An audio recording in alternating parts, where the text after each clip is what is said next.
ఊళ్ళో పెళ్లికి ఎవరిదో హడావుడి అన్నట్టుగా తయారైంది ఆంధ్రప్రదేశ్ భారతీయ జనతా పార్టీ పరిస్థితి. ఎక్కడో బీహార్లో కూటమి గెలుపంటూ ఏపీలో సంబరాలు చేసుకుంటున్నారు బీజేపీ నేతలు కార్యకర్తలు. మరి ఏపీలో ఏం చేశారు? ఏమైనా చేస్తారా? లేదంటే ఇతర రాష్ట్రాల్లో పార్టీ విజయాలను సెలబ్రేట్ చేసుకుంటూ గడిపేస్తారా?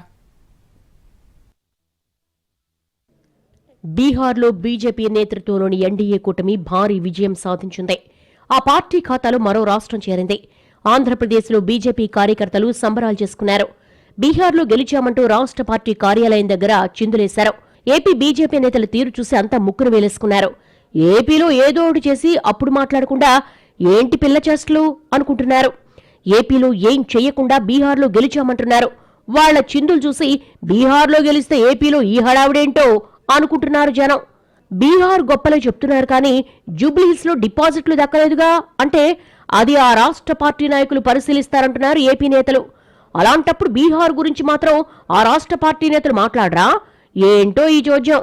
ఈ లెక్కన ఏపీ నేతలు ఏపీ గురించి మాట్లాడాలి కదా, అది మానేసి ఏదేదో మాట్లాడుతున్నారు. అది తెలంగాణకు సంబంధించినటువంటి నాయకులు ఆల్రెడీ దానికి సంబంధించి ఒక విశ్లేషణ చేయడం జరిగింది.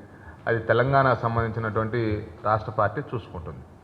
ఒకసారి పునశ్చరణ చేసుకుని భవిష్యత్తులో ఎలా అధిగమించాలో, భారతీయ జనతా పార్టీ తక్కువ ఓట్లు రావడం, డిపాజిట్లు కోల్పోవడం, తిరిగి ఉత్తాన దశకు చేరుకోవడం అనేది మాకు చాలా జగమెరిగినటువంటి సత్యమే.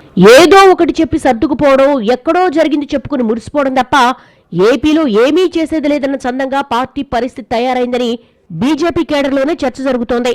బూత్ కమిటీలు వేసిన పార్టీ మాదే, మిగతా పార్టీలకు బూత్ కమిటీలు లేవని గొప్పలు చెప్పుకుంటున్నారు నేతలు.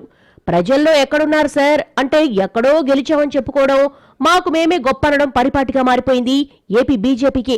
ఈ గొప్పలు తగ్గించి కార్యక్షేత్రంలోకి వెళ్లారా లేదా అనేది తెలియని పరిస్థితి.